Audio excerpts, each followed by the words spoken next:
So just like a 3-foot putt. But again, the thing is, Donald Trump's debating himself here. You actually have Joe Biden, who's criticizing violence day in and day out.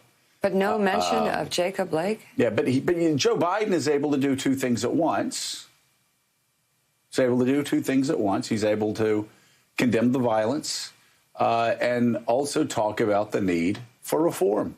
You can do two things at once, but Donald Trump, sadly, as Jay Norlinger at the National Review said, is not bilingual in terms of he can't talk about two things at once. He can't talk about... Yeah, he won't. Yeah, and also, Joe Biden also talked about cops yesterday. He said mainly good cops, and he understands every time they put on a badge and they go out, they're putting their lives at risk. So you have Donald Trump, of course, doing what Joe Biden's doing and talking about the difficult job that law enforcement has, except Donald Trump won't talk about the other side of things, refuses to even discuss systemic racism. And the only thing he said about the 29-year-old that got shot is that he feels quite terribly for anyone who has to go through that. It's very interesting that also, Jonathan O'Meara, as you pointed out in the AP article, Donald Trump keeps lying. I know this is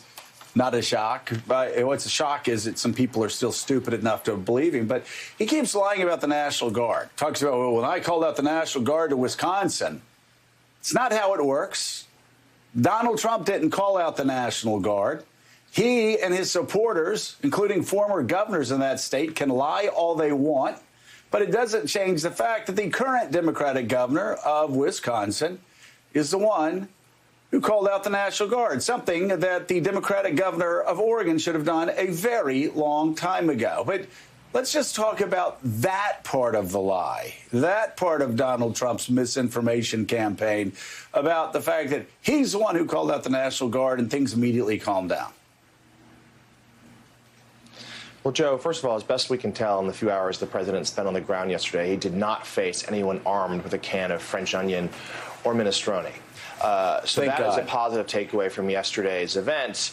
But there seems to be little effort here to do any sort of healing across the divide or addressing the underlying issues of what led to this violence. To your point first, that's correct. The president, of course, for a few days was calling for the National Guard to be used. That has been his sort of reflexive go-to instinct throughout any times we've seen scenes of unrest, frankly, dating back since the George Floyd protests kicked off in late May. But it was the Democratic Wisconsin governors. He was the one decision. He summoned the National Guard. But the president was quick yesterday, as we saw, to take credit for that, suggesting that that was what has led to the things to calm down in Kenosha the last couple of days. So we can fact check him very easily there, that he did not do that. The governor did.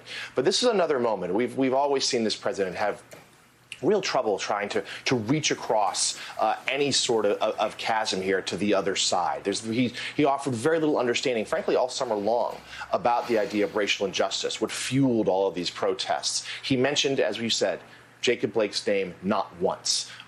He was pressed repeatedly in questioning why he didn't talk to the family. He said that he had talked to a pastor who was associated with the family and that they wanted a lawyer to be part of the meeting, and he didn't want to do that.